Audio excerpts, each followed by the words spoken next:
नमस्कार दोस्तों, कैसे हैं आप सभी। एक बार फिर से मैं आपका अपने प्लेटफॉर्म कॉम्पिटिटिव हिंदी क्लासेज में बहुत बहुत स्वागत करती हूं।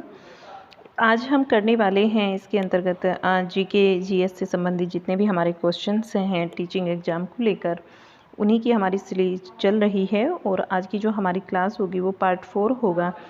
भारतीय राज्य व्यवस्था एवं संविधान के अंतर्गत पार्ट हमारा 4 होगा आज का। मैं बता देती हूँ आपको कि हम जो है इसके अंदर इतिहास के प्राचीन इतिहास, मध्यकालीन इतिहास और आधुनिक इतिहास तीनों ही पार्ट कर चुके हैं। और ये हमारा भारतीय राज्य व्यवस्था एवं संविधान की सीरीज चली हुई है, काफ़ी हद तक कंप्लीट हो गई है। हाँ, और 1-2 क्लास के अंतर्गत ये भी कंप्लीट हो जाएगा हमारा सब्जेक्ट। तो चलिए आज की क्लास को स्टार्ट करते हैं। उम्मीद करती हूँ आपको क्लास पसंद आ रही होगी। चलिएगा आज की क्लास को शुरू करते हैं। क्वेश्चन नंबर 71 से स्टार्ट होगी, क्योंकि 70 क्वेश्चन तक हम इसमें कंप्लीट कर चुके हैं। आज से जो क्लास होगी आज की, उसकी स्टार्टिंग क्वेश्चन नंबर 71 से होगी। तो चलिए देख लेते हैं अपनी क्लास को। क्वेश्चन नंबर 71, दिए गए विकल्पों में से संविधान के किस अनुच्छेद में निजता के अधिकार को मौलिक अधिकारों में शामिल किया गया है। तो निजता का जो अधिकार है वो आता है अनुच्छेद 21 के अंतर्गत। 21 के अंतर्गत जो मौलिक ये अनुच्छेद है हमारा, ये अनुच्छेद 21 मौलिक अधिकारों के अंतर्गत आता है। भारतीय संविधान के भाग 3 में मौलिक अधिकारों का जो वर्णन है वो आर्टिकल 12 से लेकर 35 तक किया गया है। और इसी के अकॉर्डिंग आता है आर्टिकल हमारा 21, जिसके अंतर्गत निजता के कई अलग अलग रूप शामिल किए गए हैं। इन रूपों को भी हम यहाँ पर देख लेते हैं। प्राण एवं दैहिक स्वतंत्रता आर्टिकल 21 के अंतर्गत आएगा। अगर आप इसके सामने बार बार रिपीट करोगे तो आपको याद हो जाएगा। मैं कर देती हूँ, आप मेरे साथ साथ बोलिएगा। सूचनात्मक गोपनीयता का अधिकार आर्टिकल 21। पसंद का अधिकार, ये भी आर्टिकल 21 के अंतर्गत आता है। सुप्रीम कोर्ट ने सन 2017 में के.एस. पुत्तास्वामी बनाम भारतीय संघ एवं ऐतिहासिक निर्णय में गोपनीयता के महत्व का वर्णन किया तथा कहा कि निजता का अधिकार एक मौलिक अधिकार है। यहाँ कंप्लीट हो जाती हैं ये चीज़ें। क्वेश्चन आता है हमारा नेक्स्ट 72, और इसमें 1-2 आर्टिकल और हैं, ये भी देख लेते हैं। आर्टिकल 18 उपाधियों के अंत से संबंधित है। आर्टिकल 20 जो है वो अपराध के लिए दोष सिद्धि के संबंध में संरक्षण से संबंधित है। और आर्टिकल 22 निरोध एवं गिरफ्तारी के संरक्षण से संबंधित आर्टिकल है। क्वेश्चन देखते हैं। क्वेश्चन नंबर 72 की बात चल रही है, और क्वेश्चन नंबर 72 में देखेंगे हम, इसमें सूची दी गई है और सूची 1 का मिलान करना है सूची 2 से। संविधान के अनुच्छेदों के साथ साथ इसका मिलान करना है। चलिए देख लेते हैं इसको। यहाँ अनुच्छेद 41 में दिया गया है, थोड़ा छोटा कर लेते हैं तो सारी चीज़ें सामने दिखाई देंगी फिर, ठीक है। अनुच्छेद 41, अनुच्छेद 41, अनुच्छेद 39A, अनुच्छेद हमारा दिया गया है 42 और अनुच्छेद 50। ये 4 इसमें अनुच्छेद दिए गए हैं और बताना है कि किसके अंतर्गत क्या चीज़ें आती हैं, ठीक है। तो अनुच्छेद जो हमारा ए है, यानी कि 41 के अंतर्गत चीज़ें आती हैं। काम का अधिकार, आर्टिकल 41 में काम का अधिकार दिया गया है। काम का अधिकार यहाँ हमारा सही आंसर होगा। अनुच्छेद 41 के अंतर्गत काम का अधिकार आ जाएगा। फिर अनुच्छेद 39A की बात आती है, तो इसके अंतर्गत आएगा समान न्याय और निःशुल्क कानूनी सहायता। समान न्याय और निःशुल्क कानूनी सहायता जो है हमारा आर्टिकल 39A के अंतर्गत आता है। आर्टिकल 42 अगर बात करते हैं आर्टिकल 42 की, तो यहाँ काम की न्याय संगत और मनोवांछित दशाओं का तथा प्रसूति सहायता, ये इसके अंतर्गत आएगा आर्टिकल 42 के अंतर्गत। आर्टिकल 50 के अंतर्गत आता है न्यायपालिका को कार्यपालिका से अलग करने का अधिकार। तो ये आप इसमें चेक कर लेना क्या बनता है। ऑप्शंस हैं, ये मैं दिखा देती हूँ आपको, आप खुद से चेक कर लेना क्या बनेगा। मैंने आपको बता चुकी हूँ कि 41 में आएगा हमारा ये काम का अधिकार। मैं इसके सामने लिख देती हूँ, ये होगा। और आर्टिकल 39A, तो यहाँ पर आएगा हमारा बी, समान न्याय और निःशुल्क कानूनी सहायता। आर्टिकल 42 यहाँ पर सी आ जाएगा हमारा, काम की न्याय संगत और मनोवांछित दशाओं का तथा प्रसूति सहायता। और आर्टिकल 50 के अंतर्गत आता है, यहाँ डी हो जाएगा ये हमारा, न्यायपालिका को कार्यपालिका से अलग करने की इसमें बात कही गई है। नेक्स्ट क्वेश्चन को देख लेते हैं, क्वेश्चन नंबर 73।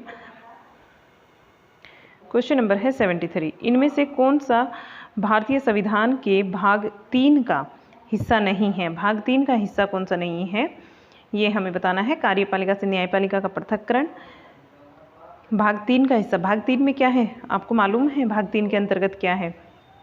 संविधान के भाग 3 में मौलिक अधिकार हैं। अभी मैंने बताया, कल भी बताया, परसों वाले क्लास में भी आपको बताया है। और ये चीज़ जो है ना, ये इससे अलग है मौलिक अधिकार से। ये आर्टिकल 50 अभी हमने पढ़ा ऊपर, उसके अंतर्गत आती है। लेकिन ये भाग अधिकारों की बात हो रही है, तो ये सारी चीज़ें जो हैं इसमें अधिकार में आएंगी। चाहे तो मैं पढ़ देती हूँ इनको। किसी भी अपराध के आरोप के द्वारा किसी व्यक्ति को स्वयं के खिलाफ गवाह बनने के लिए मजबूर नहीं किया जाएगा। और दूसरा आता है कि किसी भी व्यक्ति पर एक से अधिक बार एक ही अपराध के लिए मुकदमा नहीं चलाया जाएगा और उसे दंडित नहीं किया जाएगा।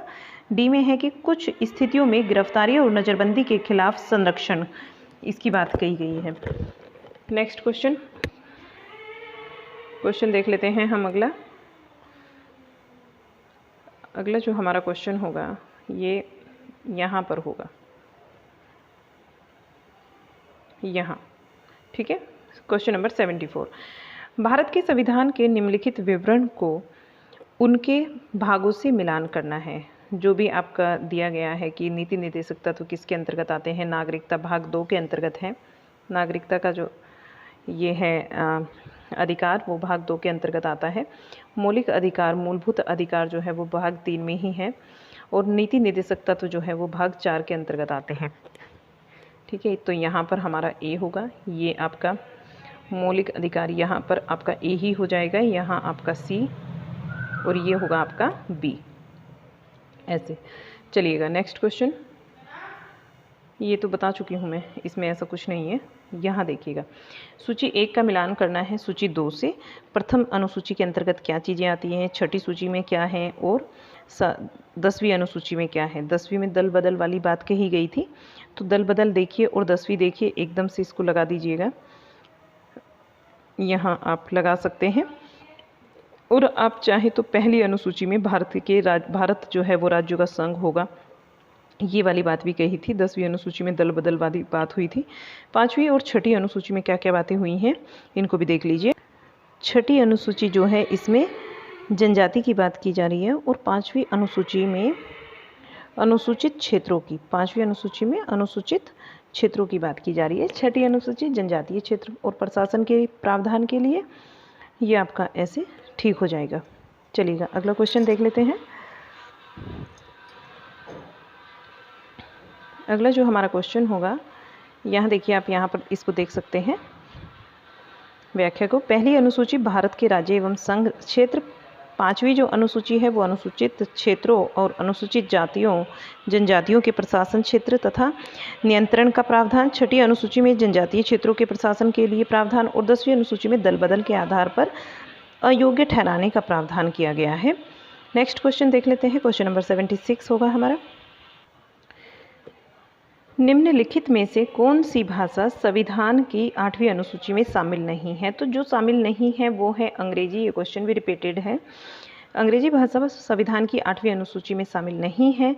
जो इसमें शामिल भाषाएं हैं वो हैं असमिया, उड़िया, उर्दू, कन्नड़, कश्मीरी, कोंकणी, गुजराती, डोगरी, तमिल, तेलुगु, नेपाली, पंजाबी, बंगाली, बोडो, मणिपुरी, मराठी, मलयालम, मैथिली, संथाली, संस्कृत, सिंधी और हिंदी, ठीक है। ये भाषाएं शामिल हैं। नेक्स्ट क्वेश्चन देखते हैं। क्वेश्चन नंबर 77, भारतीय संविधान की किस अनुसूची में संघ प्रदेशों के नाम सूचीबद्ध हैं? भारतीय संविधान की किस अनुसूची में संघ प्रदेशों के नाम सूचीबद्ध हैं? तो वो सूची कौन सी है? हमारी पहली अनुसूची के अंतर्गत है। अभी मैंने बताया आपको कि भारत जो है वो एक संघ होगा और उसके राज्य जो हैं भारत के केंद्र शासित प्रदेश और राज्य, इसी के अंतर्गत उसके नाम वगैरह इसी के अंतर्गत आएंगे। तो यहाँ देखिएगा, आगे इसकी व्याख्या को देखते हुए चलते हैं। भारतीय संविधान की पहली अनुसूची में राज्य व संघ प्रदेशों के नाम तथा उनके विस्तार का उल्लेख किया गया है और इसके अंतर्गत भारत के 28 राज्य तथा 8 केंद्र शासित प्रदेशों का उल्लेख किया गया है। नेक्स्ट देखते हैं क्वेश्चन हमारा 78, भारतीय संविधान की कौन सी अनुसूची भारतीय भाषाओं को मान्यता प्रदान करती है? तो 8वीं अनुसूची हमारा यहाँ पर सही आंसर होगा। 8वीं अनुसूची भारतीय संविधान की 8वीं अनुसूची भारतीय भाषाओं को मान्यता से संबंधित है और मूल रूप से 8वीं अनुसूची में 14 भाषाएं थी, परंतु संविधान संशोधन के द्वारा एक संविधान संशोधन हुआ 1967 में 21वां संविधान संशोधन, जिसका नाम 21वां संविधान संशोधन के नाम से इसको जाना जाता है, और इसमें सिंधी भाषा को जोड़ा गया। फिर 71वां संविधान संशोधन होता है 1992 में, इसमें कोंकणी, मणिपुरी और नेपाली को जोड़ा गया। फिर 92वां संविधान संशोधन होता है 2003 में, मैथिली, संथाली, बोडो और डोगरी इसमें जोड़ी गई, 8वीं अनुसूची में शामिल किया गया इनको, और इस प्रकार से 8वीं अनुसूची में 22 भाषाओं का उल्लेख है। आगे देखते हैं 7वीं अनुसूची की अगर बात करते हैं तो 7वीं अनुसूची में अनुच्छेद 246 के अनुसार संघ व राज्यों के बीच शक्तियों के बंटवारे के विषय में उल्लेख किया गया है तथा इस अनुसूची में सरकार द्वारा शुल्क एवं कर लगाने का अधिकार का उल्लेख है। और इसके अंतर्गत 3 अनुसूचियाँ आती हैं, 3 सूचियाँ आती हैं, 3 जो सूची बनाई गई है जिसके अंतर्गत हमारे विषयों को रखा गया है, वे तीनों सूची इसी के अंतर्गत आती हैं 7वीं अनुसूची के, जिसमें संघ सूची, राज्य सूची और समवर्ती सूची है। देखते हैं अगले क्वेश्चन को।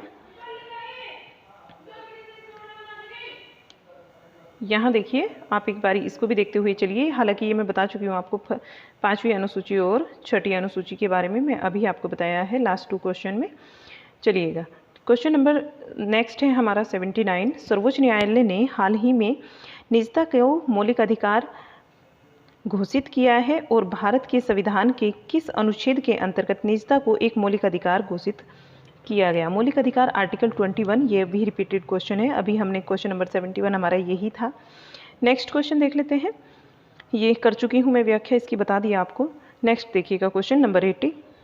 संविधान के अनुच्छेद 14 के अंतर्गत भारत के नागरिकों को डैश सुनिश्चित करता है। आर्टिकल जो 14 है वो क्या सुनिश्चित करता है? ये समानता का अधिकार सुनिश्चित करता है। आर्टिकल 14 भारतीय संविधान के भाग 3 में, जिसके अंतर्गत आर्टिकल 12 से लेकर 35 तक मौलिक अधिकारों का वर्णन किया गया है। समानता या फिर समता के अधिकार का वर्णन अनुच्छेद 14 से लेकर 18 तक है। आर्टिकल 14 के अंतर्गत विधि के समक्ष समानता, 15 के अंतर्गत है धर्म, नस्ल, जाति, लिंग तथा जन्म स्थान के आधार पर भेदभाव का निषेध, 16 के अंतर्गत आता है लोक नियोजन के विषय में अवसर की समानता, अनुच्छेद 17 में अस्पृश्यता का अंत, और अनुच्छेद 18 के अंतर्गत उपाधियों के अंत की बात की गई है।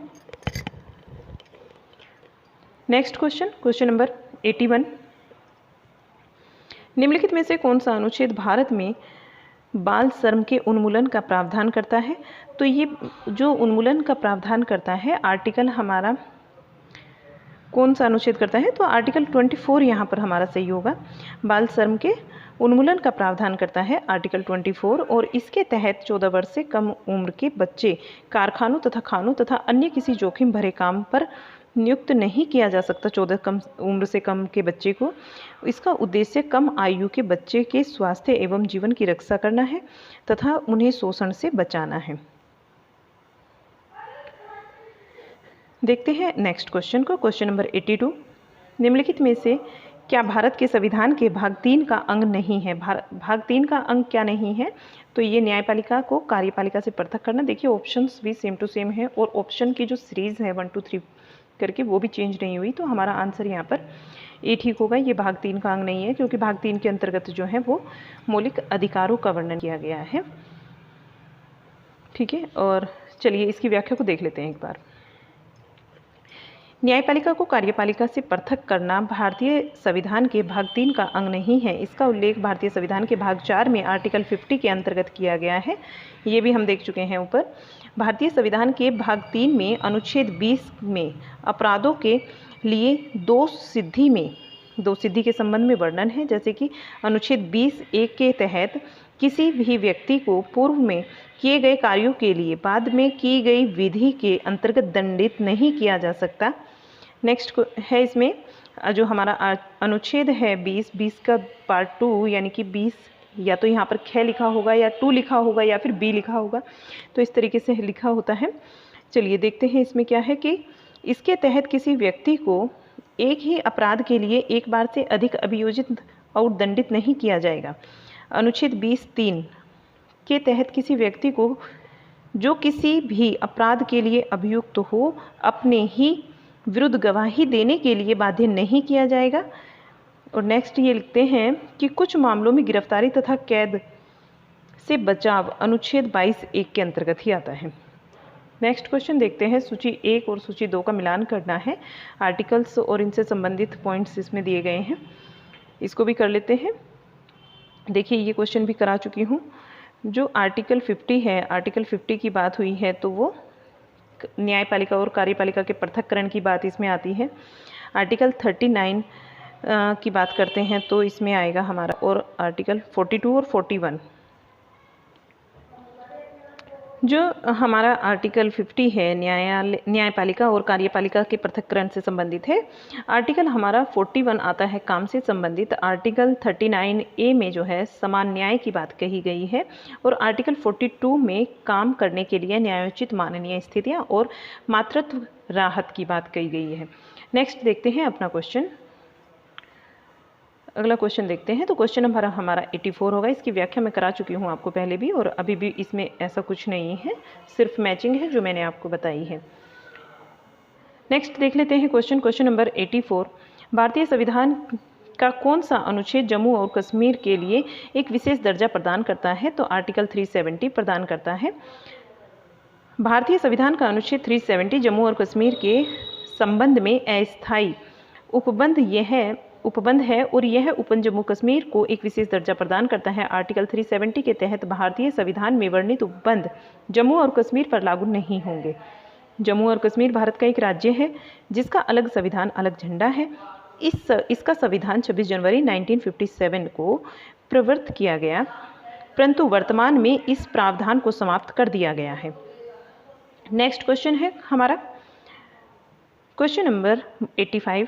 उच्चतम न्यायालय के द्वारा हाल ही में दिया गया आदेश जिसने कि राष्ट्रीय राजमार्गों के 500 मीटर के भीतर शराब के ठेके पर रोक लगाई है, इस संविधान के डैश के अंतर्गत प्रदान की गई शक्तियों के तहत पारित किया गया है। तो आर्टिकल हमारा आता है 142। आर्टिकल 142 के तहत आता है, और इसमें 142 के अंतर्गत प्रदान की गई जो शक्तियाँ हैं, इसके अंतर्गत अनुच्छेद में उच्चतम न्यायालय की डिक्रियों और आदेशों के प्रवर्तन और प्रकटीकरण के बारे में भी आदेश दिया गया है। नेक्स्ट देख लेते हैं क्वेश्चन नंबर 86। भारतीय संविधान के किस अनुच्छेद में वित्तीय आपात का वर्णन किया गया है? तो ये आर्टिकल 360 के अंतर्गत आता है वित्तीय आपात। भारतीय संविधान के अनुच्छेद 360 में वित्तीय आपात का उल्लेख किया गया है। इसके अनुसार यदि देश की वित्तीय शाखा के संकट का खतरा, देश की जो वित्तीय शाखा है उसके संकट का खतरा हो तो राष्ट्रपति वित्तीय आपात लगा सकता है। राष्ट्रपति वित्तीय आपात की घोषणा को किसी भी वक्त वापस ले सकता है। क्वेश्चन नंबर नेक्स्ट देखते हैं अपना 87 में पूछा जाता है कि किस अनुच्छेद के अंतर्गत संसद को संविधान संशोधन की शक्तियां प्रदान की गई है? तो आर्टिकल 368 के अंतर्गत संविधान संशोधन की शक्तियां प्रदान की गई है संसद को। भारतीय संविधान के भाग 20 के अंतर्गत अनुच्छेद 368 में संविधान संशोधन की प्रक्रिया का वर्णन किया गया है। भारतीय संविधान संशोधन की अवधारणा को दक्षिणी अफ्रीका के संविधान से ग्रहण किया गया है। ये याद रखेंगे कि कहाँ से लिया गया है। संविधान संशोधन की अवधारणा को दक्षिण अफ्रीका के संविधान से। भारतीय संविधान में संशोधन की प्रक्रिया को 3 वर्गों में बांटा गया है। पहला है इसमें साधारण बहुमत के द्वारा संशोधन, दूसरा विशेष बहुमत के द्वारा संशोधन, और तीसरा आता है संसद के दोनों सदनों के विशेष बहुमत के अतिरिक्त काम करने कम से कम दोनों विशेष बहुमत के अतिरिक्त कम से कम आधे राज्यों के विधानमंडलों का समर्थन। तो ये 3 प्रक्रियाएं हैं जिसके अंतर्गत संविधान संशोधन को रखा गया है। इन 3 प्रक्रियाओं के तहत संविधान संशोधन होता है भारतीय संविधान के अंतर्गत। नेक्स्ट क्वेश्चन आता है क्वेश्चन नंबर 88। भारतीय संविधान का कौन सा अनुच्छेद उपराष्ट्रपति के चुनाव का प्रावधान करता है? तो उपराष्ट्रपति के चुनाव का जो प्रावधान करता है वो करता है आर्टिकल हमारा 66। आर्टिकल 66 में उपराष्ट्रपति के चुनाव के प्रावधान का वर्णन किया गया है। और आर्टिकल 78 की अगर बात करते हैं तो यहाँ राष्ट्रपति को जानकारी देने के संबंध में प्रधानमंत्री के कर्तव्य आते हैं। राष्ट्रपति को जानकारी देने के संबंध में प्रधानमंत्री के कर्तव्य आर्टिकल 78 के अंतर्गत आते हैं। आर्टिकल 89 के अंतर्गत आते हैं राज्यसभा का सभापति और उपसभापति। आर्टिकल 97 के अंतर्गत सभापति और उपसभापति तथा अध्यक्ष और उपाध्यक्ष के वेतन और भत्ते आ जाते हैं।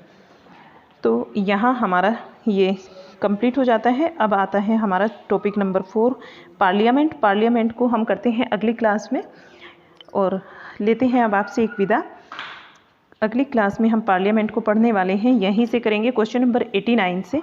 पार्लियामेंट से स्टार्टिंग होगी हमारी, इसको आप देख लीजिए अच्छे से, यहीं से स्टार्ट करने वाले हैं।